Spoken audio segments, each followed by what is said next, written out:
আসসালামু আলাইকুম প্রিয় ফ্রেন্ডস, আশা করি আপনারা দেশ অথবা বিদেশে যে যেখানে আছেন আলহামদুলিল্লাহ আল্লাহর মেহেরবানিতে ভালো আছেন। আজ গিয়েছিলাম আমাদের আকাশী মাঠে। এই যে এই মেশিনটা আমাদের পাশের বাড়ি আমাদের মামাতো ভাই মেশিনটা নিয়েছে গত 2 বছর আগে। ভালো, আমাদের এই জমি কাটার জন্য অনেক হেল্প হয়। মানুষ খুব কম পাওয়া যায়, এখন তো মানুষ নানানভাবে ব্যস্ত হয়ে পড়েছে, সেই জন্য ধান কাটার মানুষ খুব খুব অল্প কিছু সংখ্যক মানুষ ধান কাটে। তো সেই জন্য মেশিনটা থাকাতে আমাদের অনেক হেল্প হয়েছে। মেশিন দিয়ে ধান কেটে তারপরে আমরা বন থাকে জমিতে, বন আমরা অনেকে কেউ আনে কেউ আনে না, ধানটা নিয়ে আসি। তো টাকারও সাশ্রয় হয়। লোক দেওয়া কাটারে যে পরিমাণ টাকা খরচ হয় তার থেকে কম খরচ সমান হলেও অন্য দিক দিয়ে একটা হেল্প পাওয়া যায়। তো আমাদের এলাকার মানুষজন 4 দিন 5 দিন 6 দিন আগ থেকে সিরিয়াল দিয়ে রাখে ধান কাটার জন্য। তো অনেক গুরুত্ব হয়, তারপরও ভালো। প্রতি একখানি আমাদের অঞ্চলে একখানি 30% একখানি হয়। আমরা একখানি কাটতে এই মেশিন দিয়ে সর্বোচ্চ 20 মিনিট সময় লাগে। 20 মিনিটে একখানি ক্ষেত কাটতে পারে, 30% জায়গা কাটতে পারে। আর এটা কাটলে পরে হচ্ছে কি ক্ষেতের মধ্যে ধান বস্তায় ভরে যে কোনো এক ট্রাক বলতে এটাই পাওয়ার টিলারের পিছনে ব্যান লাগানো, একবার এক ব্যানে দেড়খানি বা 2খানি ক্ষেতের ধান আনতে পারে। বস্তায় ভরে নিয়ে আনা যায়, খুব সহজে ধান নষ্ট হয় না, অপচয় হয় না।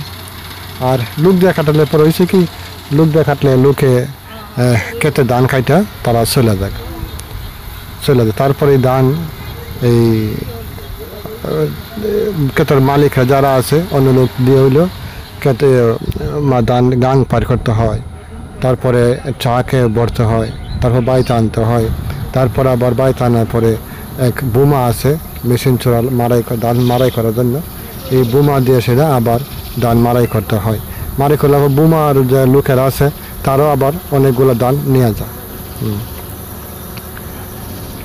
তো তা এসব সব কিছু বিবেচনা করলে আমাদের এই মেশিনটা খুব ভালো, আমাদের অনেক হেল্প হচ্ছে।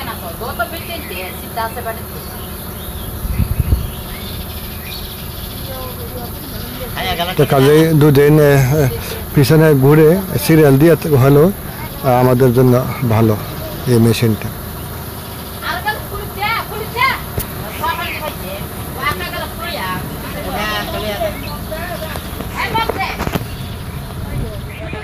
তারপরে এই মেশিন যে এটা চায়না থেকে ক্রয় করা হয় এবং গভর্নমেন্টে এই মেশিনটা বাংলাদেশ গভর্নমেন্টে সংগ্রহ করে চায়নার থেকে আনা হয়। তারপর গভর্নমেন্ট থেকে লোকজন কী করে আবেদন করার পরে গভর্নমেন্ট থেকে তাদেরকে লোনের মাধ্যমে কিছু সংখ্যক টাকা দিতে হয়, তারপর বাকিটা এই লোনের মাধ্যমে সিজন এটার যে কিস্তি আছে কিস্তি পরিশোধ করা হয়।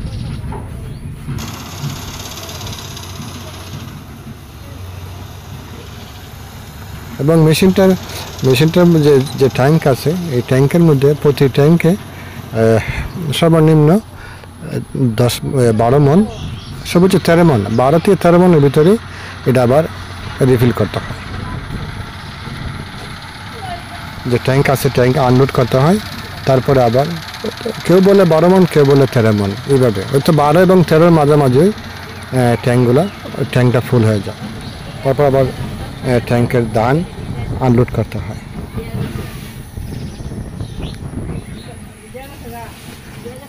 মেশিনের মধ্যে আছে, যখন ট্যাঙ্কটা ফুল হলে পরে একটা অ্যালার্ম আছে, অ্যালার্ম বাজতে থাকে। তো অ্যালার্ম বাজার হয়তো 12 মন হলেই অ্যালার্ম বাজে, 13 মনের ভিতরেই এটা ট্যাঙ্কের যে ধানগুলো আনলোড করা লাগে।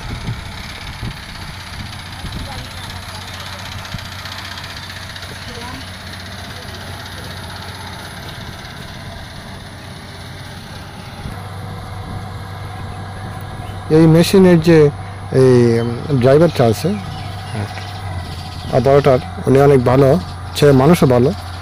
এবং ভালো ড্রাইভ করে মেশিনটাকে।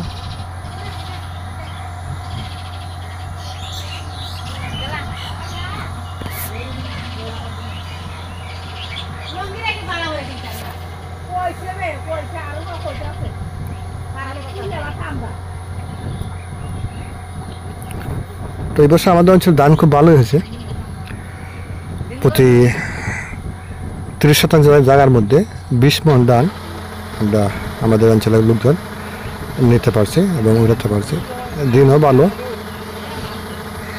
ধান ফসল যেমন ভালো হয়েছে তেমনি ধানও মানুষে কুশি নিতে পারতেছে, তেমন বেশি বৃষ্টিও নাই, রোদও আছে। সব কিছু মিলে আলহামদুলিল্লাহ এবছর আমাদের কৃষকরা অনেক খুশি।